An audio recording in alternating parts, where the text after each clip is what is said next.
Ko Nicky Frater aho. I'm Nicky Frater, one of the chaplains in Selwyn Village at Point Chevalier in Auckland. We're in day 17 of lockdown, and we're all hoping that we're well over halfway, that we've only got 11 days to go. We're in this time of waiting right now. In the Christian calendar, today is also Holy Saturday, the day between the horror of Good Friday and the joy of Easter Day. It's a time of waiting. I was telling my daughter that I'd be doing this video reflection, and I called it, because she's not a churchgoer, I said, I'm doing this on Easter Saturday. And she looked at me with a questioning look, and then she said, isn't that a sort of a nothing day? I mean, you do all this stuff on Good Friday, and lots of people go to church on Easter Sunday, but what do you do on the Saturday? Well, good question. We wait. That's what Jesus' disciples did. On Maundy Thursday, Christians remember Jesus' last meal with his disciples before he died. The meal in which Jesus instituted the Christian communion service.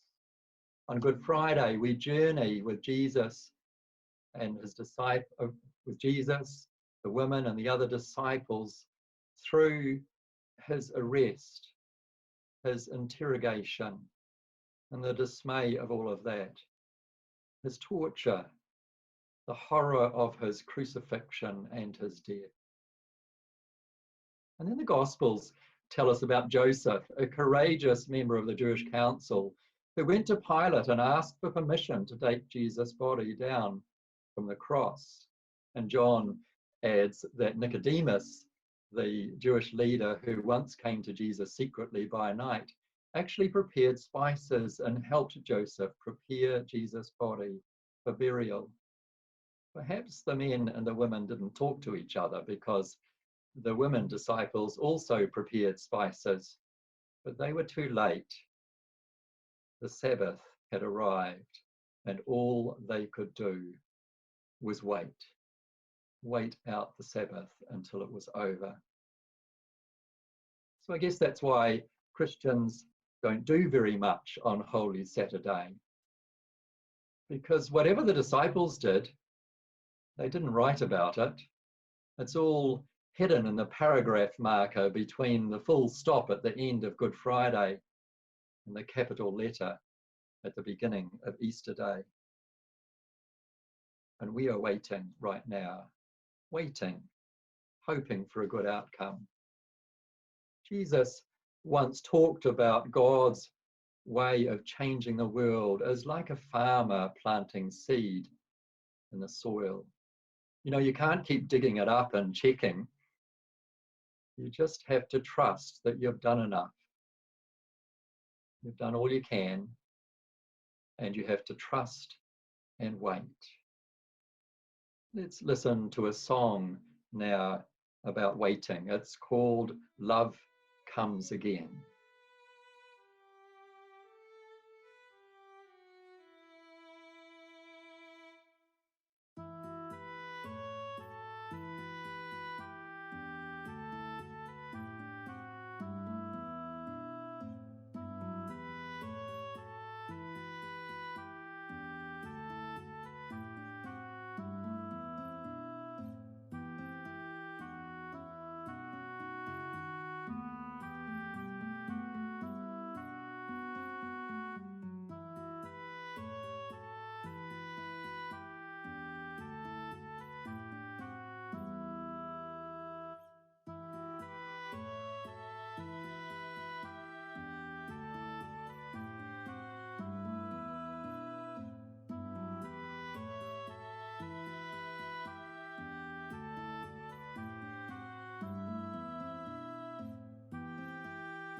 Let's pause for a moment.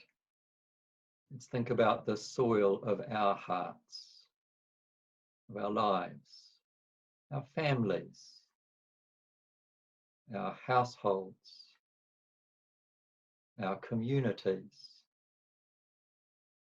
the soil of our businesses, of humanity. What new seeds might have been planted as we wait in this Sabbath time? Might there be some new life growing in our inner lives, in our families, in humanity, in the earth itself? Imagine you were with the disciples during Holy Saturday. Imagine their trauma after the events that have just happened, their grief, their fear for their own lives, their anger, perhaps even depression as they hide behind locked doors. Perhaps we feel some of their fear as we wait behind our locked doors. Lockdown. It sounds paralyzing, like something the government is doing to us.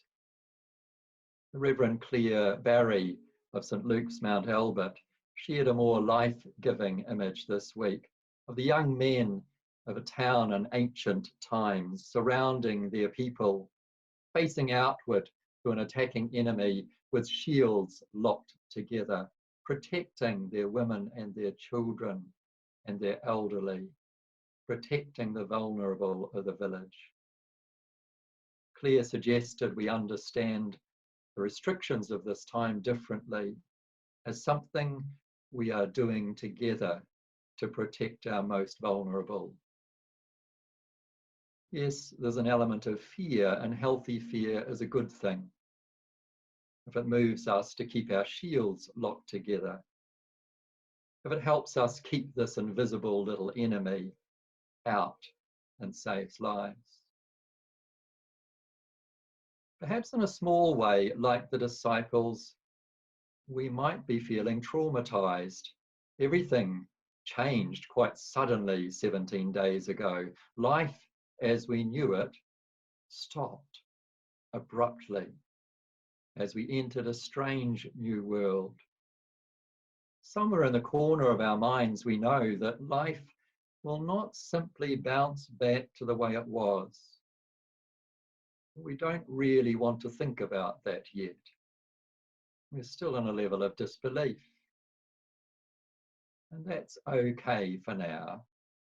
When we're ready, we'll begin to face the fact that we might need to learn to live differently in a different world. And when we feel frustrated and powerless, some of us might become angry towards others. I guess we want someone to blame. Anger can also be a good thing. It can shake us out of our complacency. So we fight to change things that aren't right in the world. However, misdirected anger is hurting people who don't deserve it right now. It's depleting the energy of people in essential services who are simply doing their best to keep us all alive. God grant us the serenity to accept the things we cannot change, the courage to change the things we can, and the wisdom to know the difference.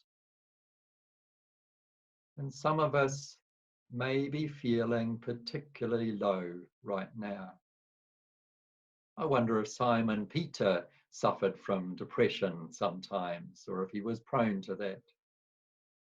Those of us prone to depression may need to take special care to keep in touch with others and reach out for help if we need to talk. Right now, mostly what is being asked of us is to wait. to rest from all but essential work, to refrain from all but essential physical contact, and to practice patience as we count the days.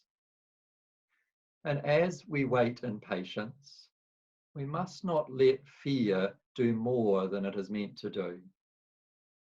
Fear is meant to keep us safe from danger. It's meant to keep us alive. It's not meant to stop us living. So, kia kaha, be strong. Manaki tanga, be blessed and be a blessing to each other. Let's wait.